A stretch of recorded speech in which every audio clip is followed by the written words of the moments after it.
देश वार्ता में आपका स्वागत है। मैं हूं अजहान अंसारी। दोस्तों, कल 26 अप्रैल है और कल 2024 लोकसभा चुनाव का दूसरा चरण है। देश भर की 88 सीटों पर मतदान होने हैं, जिसमें से 8 सीटें उत्तर प्रदेश की हैं। जैसे 102 सीटों पर पहले चरण में मतदान हुए थे, 8 सीटें तब थीं उत्तर प्रदेश की, वैसे ही दूसरे चरण में भी 8 सीटों पर मतदान होना है। वो कौन कौन सी सीटें हैं, जान लेते हैं। पहली मेरठ, बागपत, गाजियाबाद, गौतम बुद्ध नगर और बुलंदशहर और अलीगढ़ और मथुरा, इन 8 सीटों पर मतदान होने हैं। और इन 8 सीटों की अगर हम बात करें तो 8 की 8 सीटों में से 7 सीटें भारतीय जनता पार्टी के कब्जे में हैं और 1 सीट ऐसी है जो भारतीय जनता पार्टी हार गई थी। वो सीट है अमरोहा। अमरोहा से सपा और बसपा के अलायंस से दानिश अली वहाँ से सांसद बने थे, लेकिन अब वो वहीं से प्रत्याशी हैं, लेकिन इंडिया अलायंस से वो इस बार प्रत्याशी हैं। हाल ही में बसपा को उन्होंने छोड़ दिया था और कांग्रेस पार्टी को ज्वाइन कर लिया था, तो इंडिया अलायंस ने उन्हें वहीं से प्रत्याशी बनाया है।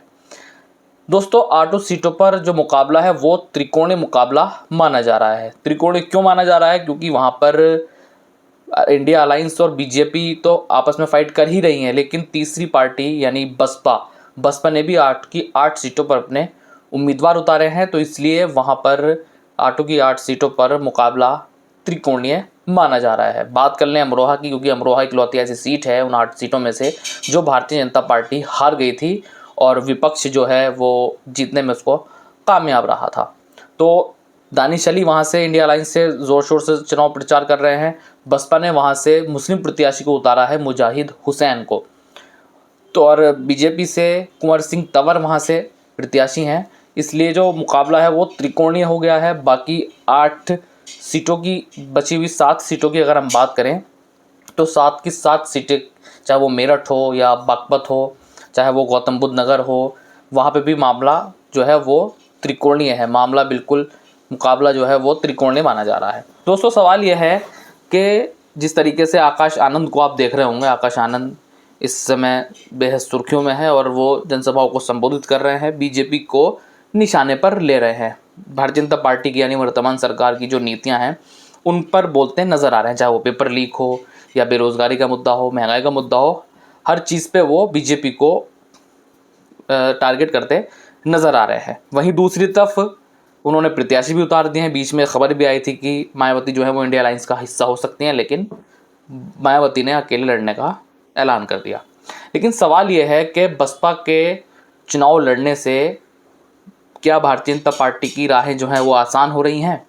क्या बसपा उतने वोट लेने में सक्षम है कि बीजेपी वहाँ से जीत जाए? क्योंकि ये अगर हम देखें तो बसपा का कोर वोट है वो अभी भी बरकरार है।